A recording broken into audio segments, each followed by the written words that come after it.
സാധാരണ ഒരു ഫാമിലി. ആ ഫാമിലിയിലെ ഇളയ പയ്യൻ ഒരു പെൺകുട്ടിയെ വിവാഹം കഴിച്ച് കൊണ്ടുവരികയാണ്. ഒരുപാട് ആഗ്രഹത്തോടു കൂടിയാണ് ആ പെൺകുട്ടിയെ ജീവിതത്തിലേക്ക് കയറുന്നതും. എന്നാൽ കല്യാണ സമയത്ത് പനിയായതുകൊണ്ട് തന്നെ ആദ്യരാത്രിയിലേക്ക് കടക്കുന്ന സമയം തന്റെ ഭർത്താവിനോട് പറയുന്നുണ്ട് തനിക്ക് ഒട്ടും വയ്യാന്ന്. എന്നാൽ അത് കേൾക്കാത്ത ഭർത്താവ് അവളെ ക്രൂരമായിട്ട് റേപ്പ് ചെയ്യുന്നു.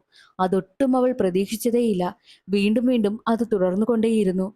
എന്നാൽ ഒടുവിൽ അവളാണെങ്കിൽ ചേട്ടത്തിയോട് ഇതെല്ലാം തുറന്നു പറയുമെങ്കിലും ആരും തന്നെ അവളെ വിശ്വസിക്കുവാനായിട്ട് കൂട്ടാക്കുന്നതേയില്ല.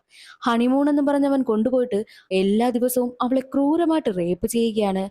എന്നാൽ തന്റെ ഭർത്താവിന്റെ ഈ ഒരു പീഡനം സഹിക്കാനാകാതെ പെൺകുട്ടിയാണെങ്കിൽ തനിക്ക് പീരീഡ്സ് ആയെന്ന് കള്ളം പറയുന്നു. പീരീഡ്സ് ആണെന്ന് വിശ്വസിക്കണമെങ്കിൽ അത് കാണിച്ചു കൊടുക്കണമെന്നായിരുന്നു ഭർത്താവ് ആവശ്യപ്പെട്ടത്.